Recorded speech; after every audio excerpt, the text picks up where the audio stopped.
Welcome to ஆயுள் அழகு channel. நான் தான் உங்களோட திவ்யா காஸ்மெட்டிக் ஃபார்முலேட்டர். இன்றைக்கி நம்ம பார்க்க போகிற வீடியோ என்னென்னு பார்த்தீங்கன்னா, ஸ்கின் ஒயிட்னிங் லோஷன் தான் பார்க்க போகிறோம்.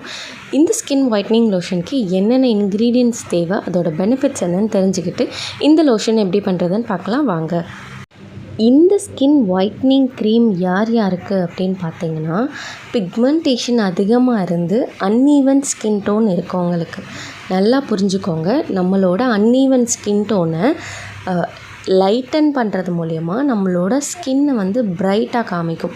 ஸோ இதுதான் ஸ்கின் ஒயிட்னிங்கோட வேலை. இதை தவிர்த்து உங்களோட பிறந்த ஸ்கின் கலரை வெள்ளையாக சேஞ்ச் பண்ணக்கூடியது ஸ்கின் ஒயிட்னிங் லோஷன் கிடையாது. இதோட ப்ராசஸ் நம்மளோட சன் டேனாக இருக்கட்டும், பிக்மெண்டேஷனாக இருக்கட்டும், டார்க் ஸ்பாட்ஸாக இருக்கட்டும், அதை லைட்டன் பண்ணி ஸ்கின்னை பிரைட்டன் பண்ணுறது தான் இதோட வேலை. இப்போது இதுக்கு என்னென்ன இன்க்ரீடியன்ட் யூஸ் பண்ணுறோம், அதோட பெனிஃபிட்ஸ் பார்க்கலாம் வாங்க. எப்போவுமே லோஷனுக்கும் க்ரீமுக்கும் ரொம்ப முக்கியமான ஒரு இன்க்ரீடியண்ட் எமல்சிஃபையர். அந்த எமல்சிஃபையர் தான் நம்ம யூஸ் பண்ணியிருக்கிறது ஈவேக்ஸாக யூஸ் பண்ணியிருக்கோம். ஈவேக்ஸு என்ன பண்ணும் அப்படின்னு கேட்டிங்கன்னா, எமல்சிஃபிகேஷன் ப்ராசஸ் பண்ணும். அப்போ எமல்சிஃபிகேஷன்னா என்னது அப்படின்னு கேட்டிங்கன்னா, நம்ம க்ரீமில் வாட்டரும் ஆட் பண்ணுவோம், ஆயிலும் ஆட் பண்ணுவோம். இது ரெண்டுமே ஒட்டாது. ஸோ இதை பைண்ட் பண்ண வைக்கணும்னா அதுக்கு எமல்சிஃபிகேஷன் ப்ராசஸ் நடக்கணும். அந்த ப்ராசஸ் நடக்கிறதுக்கு ஒரு ஹெல்ப்ஃபுல்லான ஒரு இன்க்ரீடியண்ட்னா அதுதான் எமல்சிஃபையர். இந்த இன்க்ரீடியண்ட்டை தான் இதுக்காக யூஸ் பண்ணுறோம். இப்போது இந்த ஈவேக்ஸுக்கு பதிலாக நிறைய பேர் கமெண்ட் பண்ணியிருந்தீங்க, பீஸ் வேக்ஸு, கார்னோபா வேக்ஸ் இது மாதிரி யூஸ் பண்ணலாமான்னு. அந்த வேக்ஸ்லாம் நேச்சுரல் வேக்ஸு. அது மட்டும் இல்லாமல் அந்த வேக்ஸ்லாம் எமல்சிஃபையர் கிடையாது, ஜஸ்ட் திக்கனிங்காக நமக்கு ஹெல்ப் பண்ணுமே தவிர எமல்சிஃபிகேஷன் பண்ணாது. ஸோ ஈவேக்ஸுக்கு பதிலாக நீங்கள் வேறு எந்த வேக்ஸும் யூஸ் பண்ணக்கூடாது. Like bees wax, carnauba wax, candelilla wax இந்த மாதிரிலாம் யூஸ் பண்ணக்கூடாது. அடுத்த இன்க்ரீடியன்ட் பார்த்திங்கன்னா ஆயில். மெயினாக லோஷன் நம்ம மாய்ஸ்சராக இருக்கிறதுக்காக தான் நம்ம அப்ளை பண்ணுவோம். ஸோ அந்த ரீசனுக்கு ஆயில் கிரேப் சீட். என்ன தான் லோஷன் நம்ம மாய்ஸ்சருக்காக யூஸ் பண்ணாலும் அது க்ரீஸியாக இருக்குது அப்படின்னா நமக்கு பிடிக்காது.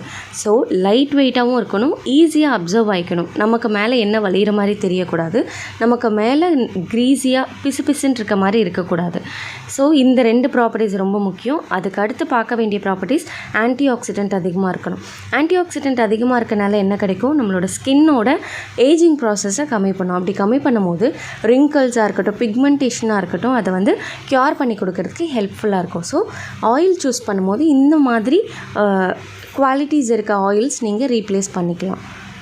அடுத்த இன்க்ரீடியன்ட் கிளிசரின். கிளிசரின் ஈஸியாக நமக்கு கிடைக்கக்கூடியது, ரொம்ப அஃபோர்டபுளாக இருக்கும். அது மட்டும் இல்லாமல் நல்ல மாய்ஸ்சர்டாக ஸ்கின்னை வச்சுருக்கோம். பட் இதை மட்டுமே நம்ம யூஸ் பண்ணி அதிகமாக யூஸ் பண்ணிட்டோம் அப்படின்னா நம்மளோட ப்ராடக்ட்டு பிசு பிசுன்னு இருக்கிறதுக்கான வாய்ப்பு இருக்குது. ஸோ இதை கம்மியாக யூஸ் பண்ணிவிட்டு இன்னொரு இன்க்ரீடியண்ட்டும் நீங்கள் மாய்ஸ்சருக்காக ஆட் பண்ணும் போது நம்மளோட ப்ராடக்ட் ரொம்பவே லைட் வெயிட்டாக இருக்கும். அடுத்த இன்க்ரீடியன்ட் பார்த்திங்கன்னா டிஎல் பேந்தனால். இது நம்மளோட ஸ்கின்னை நல்லா மாய்ஸ்சர்டாக ஹைட்ரேட்டடாக வச்சுருக்கோம். அது மட்டும் இல்லாமல் அப்படி ஹைட்ரேட்டடாக இருக்கிறது மூலிமா நம்மளோட பிக்மெண்டேஷன்ஸ்லாம் ரெடியூஸ் ஆகும். அடுத்த இன்க்ரீடியன்ட் பார்த்திங்கன்னா ஆக்டிவ்ஸ். இந்த லோஷனுக்கு நான் 2 ஆக்டிவ்ஸ் யூஸ் பண்ணியிருக்கேன். அதில் ஒன்று நியாசினமைட். நியாசினமைட் நம்ம ரெகுலராக யூஸ் பண்ணும்போது ரொம்ப நல்லாவே விசிபிளாக நீங்கள் ரிசல்ட் பார்க்கலாம், ஹைப்பர் பிக்மெண்டேஷன் கம்மியாகிறது. ஸோ நமக்கு அந்த இடத்துல டார்க்னஸ் கம்மியாகிறதுனால மட்டுமே நம்மளோட ஸ்கின் பிரைட் ஆகிற மாதிரி நமக்கு ஃபீல் ஆகும். ஸோ இதை தவிர்த்து நமக்கு ஒயிட்டனிங், நம்மளோட பர்த் கலரை சேஞ்ச் பண்ணி ஒரு க்ரீம் மூலியமாக அப்படியே ஃபேர் ஆகிடும் அப்படின்றது ஸ்கின் ஒயிட்னிங் லோஷனுக்கானும் சரி, ஸ்கின் ஒயிட்னிங் க்ரீம்னாலும் சரி, இது ரெண்டுத்துக்கும் மீனிங் அது கிடையாது. அடுத்த இன்க்ரீடியன்ட் பார்த்திங்கன்னா செரமைட். இதுதான் 2வது ஆக்டிவ் இன்க்ரீடியன்ட்ஸ். இது ஏஜிங் ப்ராசஸை ஸ்லோ டவுன் பண்ணி கொடுக்குது. அது மட்டும் இல்லாமல் மாய்ஸ்சர்டாகவும் ஸ்கின்னை ஹைட்ரேட்டடாகவும் வச்சுருக்கிறதுனால நமக்கு பிக்மெண்டேஷன், டார்க்னஸ் இதெல்லாம் கண்ட்ரோல் பண்ணி கொடுக்கும். அது மட்டும் இல்லாமல் இது யூவி டேமேஜ்லேருந்து ப்ரொடெக்ட் பண்ணியும் கொடுக்குது.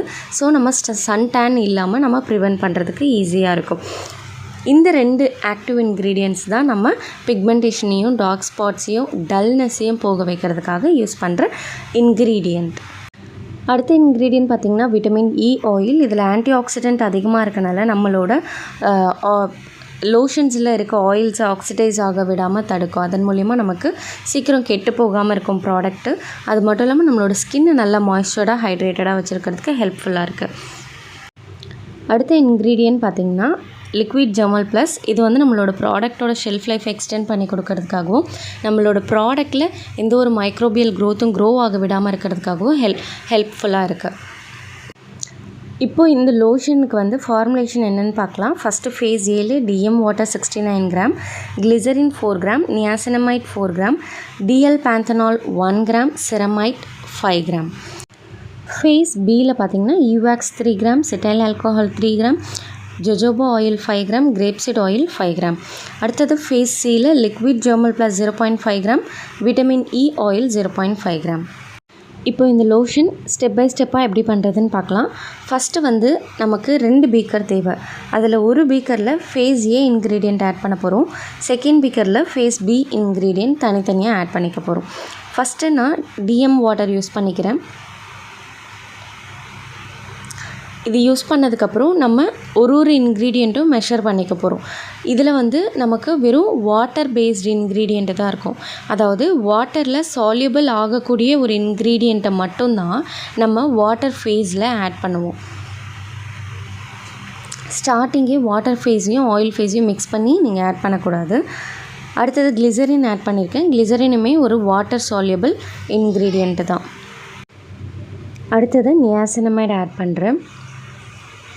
நியாசினமைட் ஆட் பண்ணதுக்கப்புறம் நம்மளோட DL பேந்தனால், செரமைட் இது எல்லாமே நம்ம ஆட் பண்ணிக்க போகிறோம்.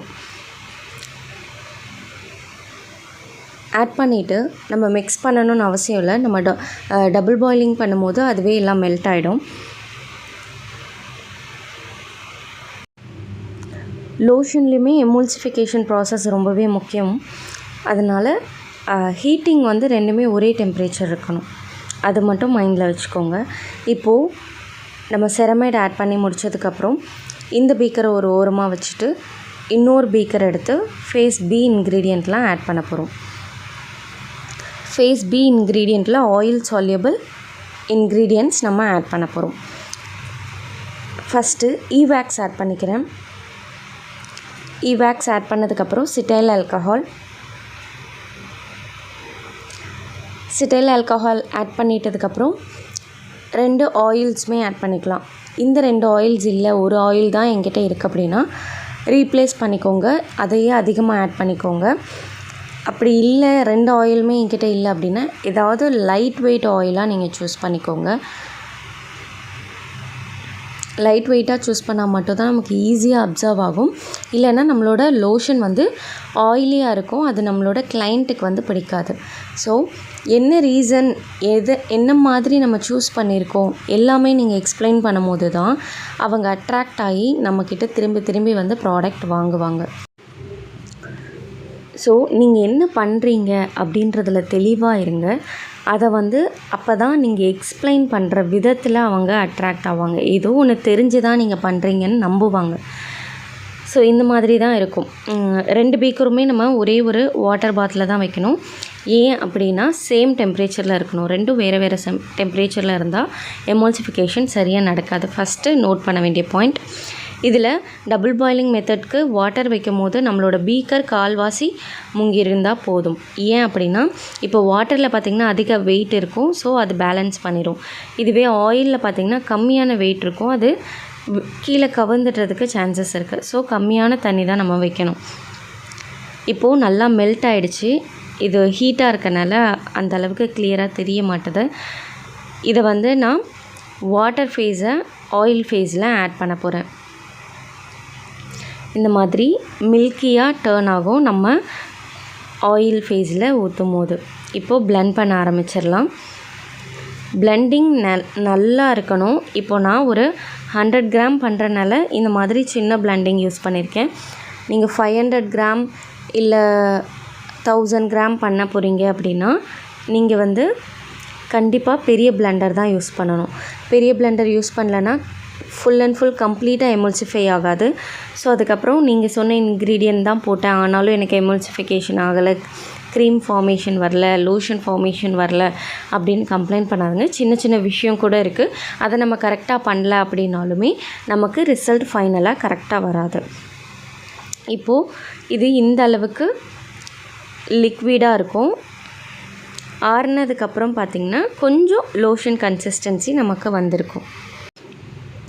இப்போது இதை பிளெண்ட் பண்ணிவிட்டு அப்படியே ஸ்டாப் பண்ணிடலாம்.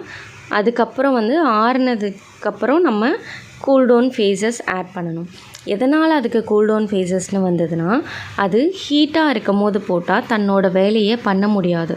அது செயல் இழந்து போயிடும். ஸோ அந்த ரீசனுக்காக கூல்டவுன் ஃபேஸ் இன்க்ரீடியன்ட்ஸை தனியாக நம்மளோட க்ரீம் நல்லா கூல்டவுன் ஆனதுக்கப்புறம் ஆட் பண்ணுவோம். ஃபஸ்ட்டு இப்போ நான் விட்டமின் இ ஆயில் ஆட் பண்ணிக்க போகிறேன். ஆல்ரெடி விட்டமின் இ ஆயில் நான் வாட்ச் கிளாஸில் மெஷர் பண்ணி வச்சுருக்கேன். ஸோ அதை நான் இதில் கம்ப்ளீட்டாக ஆட் பண்ணிக்க போகிறேன். இப்போது இந்த போரிங் கன்சிஸ்டன்சி இருக்கணும் நமக்கு லோஷனுக்கு. இதுவே க்ரீம்னா திக்காக இருக்கலாம். நம்ம லோஷன் அப்படின்றனால இந்த கன்சிஸ்டன்சி ஓகேவானது.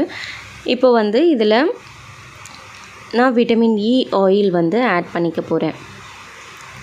வாட்ச் கிளாஸில் நீங்கள் மெஷர் பண்ணிவிட்டு இந்த மாதிரி ஸ்பேட்சுலா வச்சு எடுத்திங்கன்னா கம்ப்ளீட்டாக வந்துடும். வாட்ச் கிளாஸில் மெஷர் பண்ணதுக்கான ரீசன் 0.5 கிராம் நான் சின்ன வெயிங் ஸ்கேலில் தான் மெஷர் பண்ண வேண்டியது வரும். சின்ன வெயிங் ஸ்கேலில் நான் ஃபுல் பீக்கரோட வெயிட் போட்டேன்னா அது மெஷரிங் காட்டாது. ஸோ அந்த ரீசனுக்காக நம்ம தனியாக மெஷர் பண்ணி ஆட் பண்ணுறோம். இப்போது இதுக்கு அடுத்தது பார்த்திங்கன்னா ப்ரிசர்வேட்டிவ் ஆட் பண்ண போகிறோம். ப்ரிசர்வேட்டிவ் ஆட் பண்ணும்போது எப்போவுமே ட்ராப்பர் யூஸ் பண்ணுறது ரொம்பவே பெஸ்ட்டான சொல்யூஷன். இல்லைன்னா நம்ம நிறையா போட்டுருவோம். நிறையா போட்டுட்டோம் அப்படின்னா க்ரீமோட தன்மையே மாறிடும். ஸோ அவ்வளோதான். இது ஒரு பீக்கரில் நான் ட்ரான்ஸ்ஃபர் பண்ணிக்க போகிறேன்.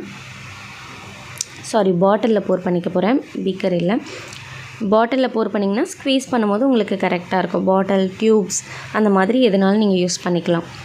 இப்போ போரிங் கன்சிஸ்டன்சி இந்த மாதிரி இருக்கணும். லைட்டிங்னால உங்களுக்கு அந்தளவுக்கு தெரியல சரியா லோஷன். இது ஆனால் நீங்கள் பாட்டிலில் போர் பண்ணதுக்கப்புறம் உங்களுக்கே தெரியும் ஒரு லைட் வெயிட்டாக இருக்கும். அந்த அளவுக்கு ஒரு வெயிட்னஸ் நீங்கள் ஃபீல் பண்ண மாட்டீங்க. இது எப்படி இருக்குது அப்படின்றத நான் காட்டுறேன் பாருங்கள். எந்த அளவுக்கு குயிக்காக உங்கள் ஸ்கின்னில் அப்சர்வ் ஆகுது, ஏதாவது ஆயிலினஸ் தெரியுதா அப்படின்றத நீங்களே பார்த்து தெரிஞ்சுக்கோங்க. நல்லா அப்ளை பண்ணிவிட்டு ஜஸ்ட் ஒரு சர்க்குலர் மோஷனில் மசாஜ் கொடுங்க. அவ்வளோதான். ரொம்ப குயிக்காக அப்சர்வ் ஆகிடுச்சு. ட்ரை பண்ணி பார்த்துட்டு எப்படி இருக்குன்னு கமெண்ட் பண்ணுங்கள். இது வரைக்கும் நீங்கள் நம்ம சேனலை சப்ஸ்கிரைப் பண்ணலன்னா சப்ஸ்கிரைப் பண்ணுங்கள். மறக்காமல் பெல் ஐக்கான் டேப் பண்ணுங்கள். அப்போ தான் நெக்ஸ்ட் போடுற காஸ்மெட்டிக் மேக்கிங் வீடியோ உங்களுக்கு நோட்டிஃபிகேஷனாக வரும். தேங்க்யூ.